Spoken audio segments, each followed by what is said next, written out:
Are expensive road bikes really worth the money, or are they just a rip-off? This is a top-of-the-range Van Rysel RCR Pro and costs £9,000.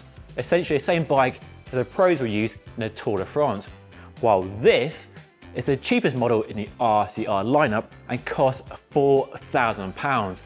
So does half the price mean half the performance? In today's video, we'll compare low end with high end and see what the difference really is. We'll time test and look at the differences on specification and see what they weigh on the scales of truth as well.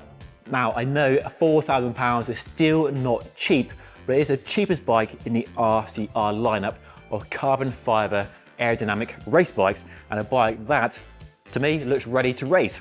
The easiest way to quantify the differences between low end and high end is on the scales, because more money gets you a lighter bike. So the expensive bike weighs 7.2 kilograms on my scales, while the cheaper bike is 1 kilo heavier. If you're a weight weenie, 1 kilo is a massive difference. If you don't care about weight, it's not really that much, and quite a small gap considering the big price gap. So where is the extra money going, and where is the weight being saved from? We'll start with the frame. Both frames look visually the same. They have the same aero profiles or the same tube shapes, but the carbon fiber layout underneath the paint is different and results in a lighter frame in the Pro bike here. A claimed weight of 790 grams versus 840 for the non-Pro. And that's a really small difference, and often a difference between an entry-level race bike and a top-end race bike can be as much as 200 grams, and definitely point to a non-Pro bike. The other weight savings come, of course, from the higher quality parts on the bike. We have Shimano's top-tier Dura-Race Di2 group set, then a top-of-the-range carbon fiber saddle from Physique, and Van Rysel's own carbon fiber handlebar and stem. One piece, aerodynamic, looks very sleek indeed. By comparison, the entry-level RCR has cheaper components. So we have SRAM's third-tier wireless group set, Rival Axis, which I really like personally, and has the hidden benefit of wider ratio gears compared to the race-focused gears on the Pro, make cycling up hills much easier than that Pro race bike.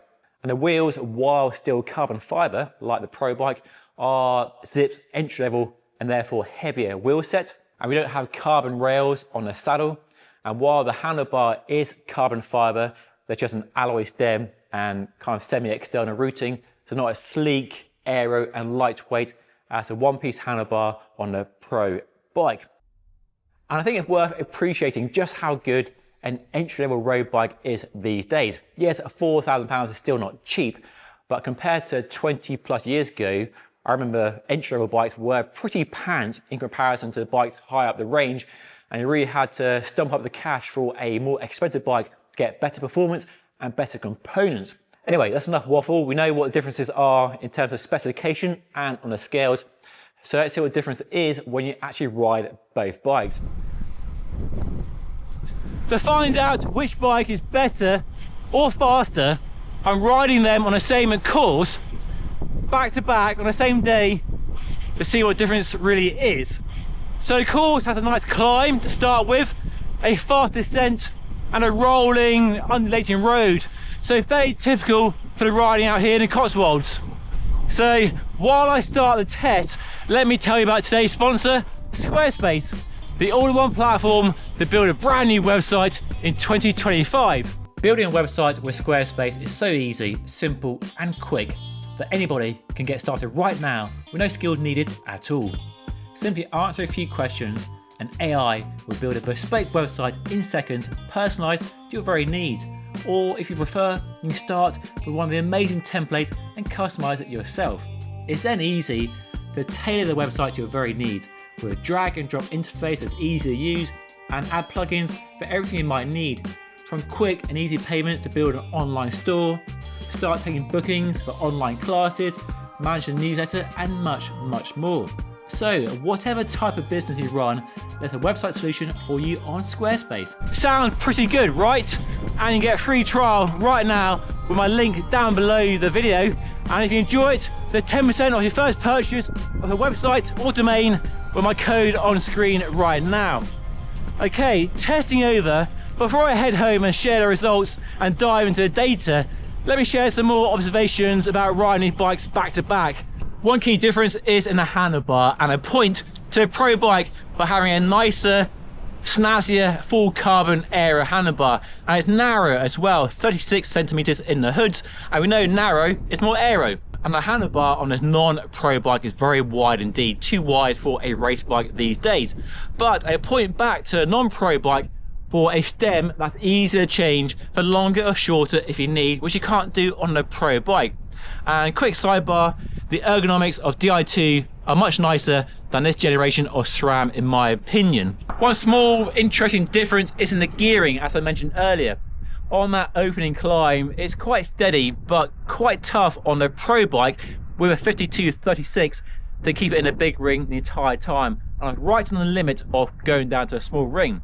Whereas the SRAM rival gearing, which is lower with small chain rings and a bigger cassette, made it easier to stay in the big ring up the entire climb. So I have more range for my ability and fitness level right now in February 2025. So a small but interesting difference, and shows how each bike is tailored to who Van Rysel thinks is buying the bike. There's also an interesting but very small subtle difference in how both bikes dealt with rough roads.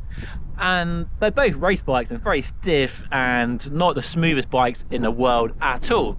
And both running 28mm wide tyres inflated to tyre pressure recommended by the SRAM app.